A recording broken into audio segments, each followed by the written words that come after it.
Il est prévu, mesdames et messieurs, c'est mardi 3 juin 2025 à l'hôtel du fleuve Congo de Kinshasa, les lancements du projet de renforcement des systèmes nationaux de transparence sur les aspects inventaires et les suivis de la CDN organisé par le ministère de l'Environnement et Développement durable. Mesdames et messieurs, je vous laisse donc suivre certaines interventions, bien évidemment aussi les lancements officiels de cet atelier, de ces projets, par la ministre d'État, ministre de l'Environnement et Développement durable, son Excellence, Madame Eve Bazaïba. Et on se retrouve tout juste après.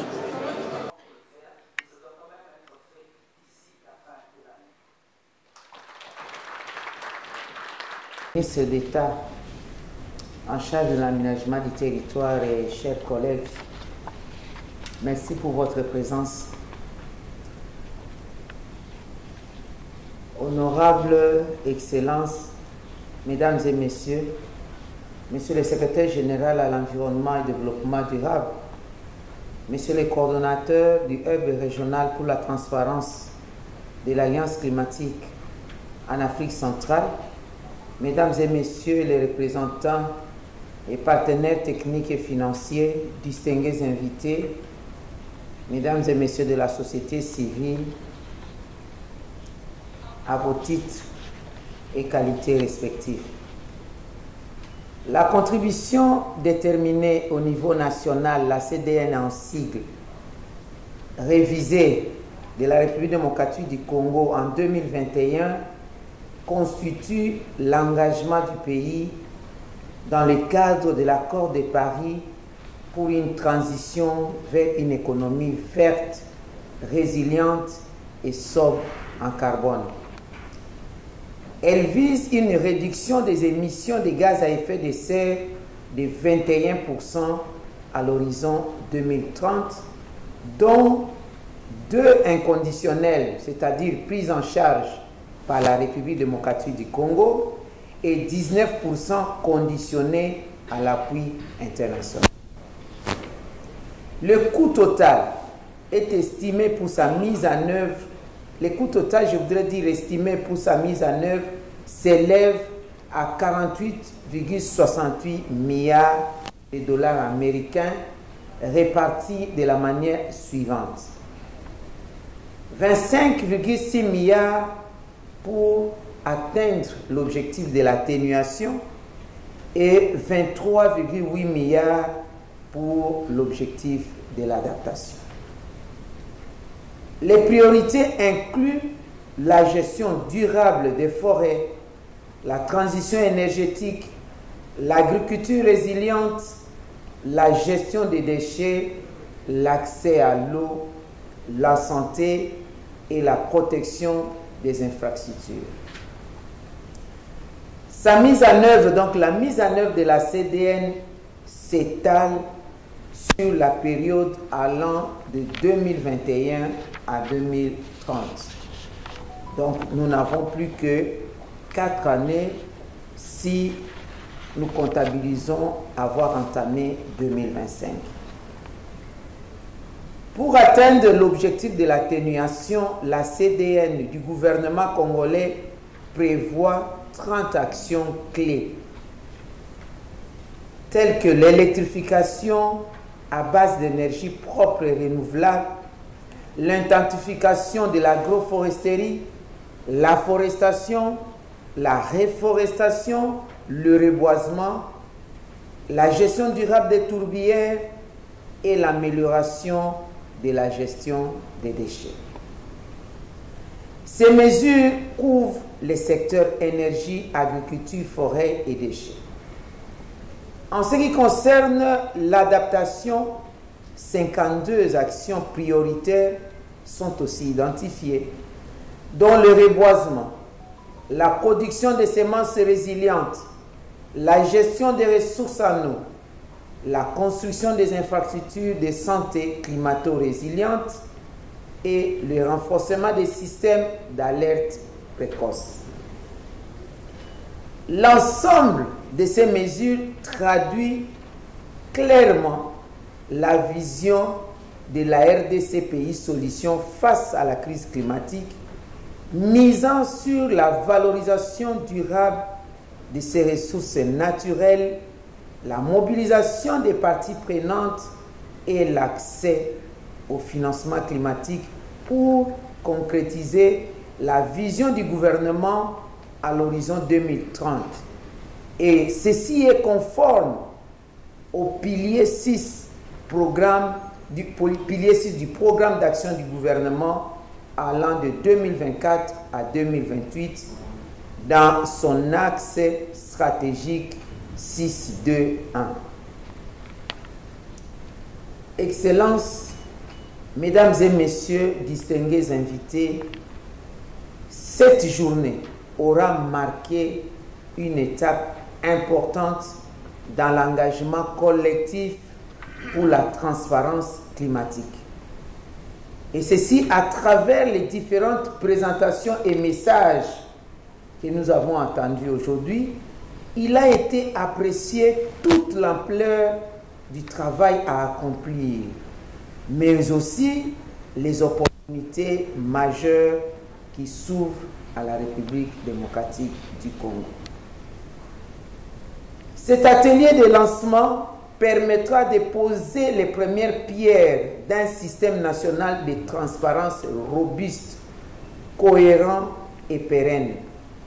Le ministère de l'Environnement et du Développement durable a exploré les défis à relever, en particulier ceux liés à la collecte des données dans les secteurs clés et la nécessité d'une coordination renforcée entre les institutions de la République, mais surtout les gouvernements, à travers le ministère de l'Environnement et du Développement durable, réaffirme que la transparence climatique est une valeur ajoutée stratégique pour notre pays et non seulement une simple exigence administrative ou de gouvernance.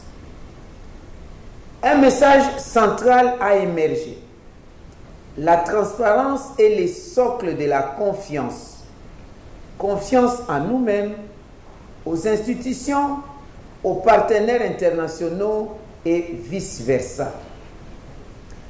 Une transparence accrue améliore la crédibilité des actions du gouvernement et constitue les leviers indispensables pour mobiliser la finance climatique, laquelle exige la confiance et la crédibilité. Dans ce contexte, mesdames et messieurs, en tant que responsable du ministère sectoriel concerné directement, je tiens à souligner un point fondamental. Il ne peut y avoir des données fiables sans une base de données claire et des projets mis en œuvre en République démocratique du Congo. C'est pourquoi l'établissement et la mise à jour régulière de cette base de données nationale exhaustive des actions climatiques constitue une priorité. Ce registre permettra au gouvernement congolais de mieux suivre les résultats, identifier les lacunes et rendre compte de manière transparente des efforts engagés. De plus, il sied de souligner que ce système ne portera des fruits que s'il repose sur une mobilisation effective de toutes les parties prenantes. Un tableau de bord national n'aura de pertinence que s'il est alimenté par des données sectorielles crédibles, partagées et véritables, dans une logique de collaboration continue. Il s'agit des ministères sectoriels concernés suivants: par la réduction des émissions de gaz à effet de serre dans leur évolution, et ceci suivant les priorités du gouvernement inscrites dans la CDN. Il s'agit entre autres du ministère des Transports, le ministère d'Agriculture, du Budget, des Finances, Affaires foncières, Développement rural, Aménagement du territoire, Finances, nous l'avons cité, Ressources hydrauliques et énergie, Mines, hydrocarbures, y compris ceux des ministères chargés de l'éducation, parce que nous devons intégrer dans l'éducation la notion de la transparence dans tout ce que nous entreprenons, les ministères qui s'occupent de l'intégration de la dimension genre, parce qu'en matière de climat, il faut l'implication du genre, de la jeunesse, des communautés locales et des peuples autochtones. La transparence climatique dans notre CDN n'est pas l'apanage d'un seul ministère, je viens de le dire.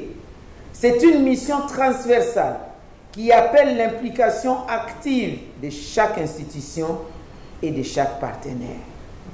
La participation aujourd'hui de cet atelier, des acteurs multisectoriels, et j'ai souligné la présence du ministère de l'Aménagement du territoire, témoigne de l'ambition partagée de bâtir un cadre de responsabilités mutuelles, non seulement envers nos concitoyens, parce que c'est une responsabilité du gouvernement, mais également envers la communauté internationale et vice-versa.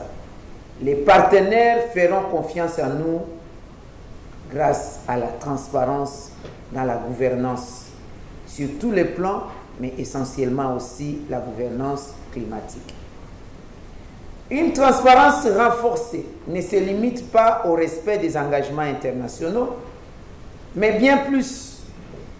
Elle contribue à l'intégration des enjeux climatiques dans la planification nationale en orientant les politiques publiques vers des trajectoires plus durables tout en facilitant l'accès aux ressources financières.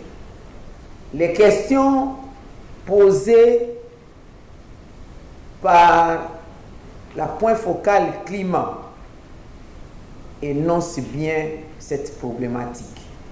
Est-ce qu'au niveau de la société civile, au niveau du gouvernement ou des partenaires, nous intégrons la transparence, nous informons les ministères sectoriels concernés par les questions climatiques de toutes les activités que nous faisons en tenant compte de la transparence pour que les données soient crédibles et fiables. Et qu'il y ait aussi plus la mise en commun des données. C'est dans cette perspective, mesdames et messieurs, que le plan d'action national pour l'amélioration de la transparence climatique, élaboré en 2023, devient un outil central. J'appelle donc solennellement les partenaires de la République démocratique du Congo, pays solution face aux enjeux du climat, à soutenir la mise en œuvre de ces plans d'action national pour l'amélioration de la transparence climatique, car il constitue l'ossature de la durabilité des efforts du pays en la matière. Je me réjouis que sous l'impulsion de son Excellence, Monsieur le Président de la République, chef de l'État, et sous la coordination de son Excellence, Madame la Première ministre, chef du gouvernement, l'ensemble des institutions de la République démocratique du Congo, en ce compris le Parlement, manifestent une forte volonté politique pour faire de la transparence climatique un axe prioritaire. Le ministère de l'Environnement et du Développement durable, pour sa part, est résolu à doter les pays des compétences humaines, institutionnelles et techniques nécessaires pour un suivi efficace et crédible de l'action climatique du gouvernement congolais. Mesdames et messieurs, distingués invités à vos titres et qualités respectifs, de cet atelier de lancement, l'engagement du gouvernement congolais en faveur de la transparence climatique ressortira renforcé. Les projets présentés aujourd'hui mise en œuvre avec le soutien de l'initiative pour la transparence de l'action climatique, ICAT en sigle, s'inscrit dans une vision de long terme. L'objectif est clair: doter la République démocratique du Congo des capacités autonomes pour suivre et piloter l'action climatique avec rigueur et clarté. Ainsi, je voudrais saluer l'appui technique et financier de l'initiative pour la transparence de l'action climatique, ainsi que son accompagnement dans la préparation et le déroulement de ces projets structurants. Je voudrais ici remercier l'ensemble des participants, notamment les officiels, les experts nationaux, les partenaires techniques au développement, les organisations non gouvernementales, les secteurs privés pour votre engagement. Preuve que la dynamique est en marche. Je vous invite donc, au-delà de cet événement d'aujourd'hui, à donner un contenu à cette vision, la vision de la transparence climatique. Le succès de ces systèmes dépendra absolument de notre capacité à nous tous à maintenir une collaboration active, constante et permanente. Je voudrais insister que les bénéfices de ces systèmes de transparence dans la gouvernance climatique dépasseront nos frontières, car il contribuera à renforcer la réponse collective de la planète face à l'urgence climatique. C'est sur cette note d'engagement que je tiens à remercier chacune et chacun de vous pour sa participation à cet atelier. Et enfin, je déclare officiellement lancer les projets de renforcement du système national de transparence climatique en République démocratique du Congo. Je vous remercie.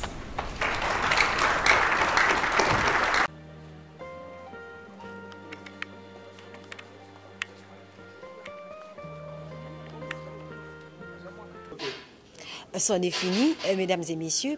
Prenez rendez-vous avec nous, ces magazines chroniques des BM, les samedis prochains à 17h20 et les dimanches à 16h sur Numérica Télévision. Au revoir.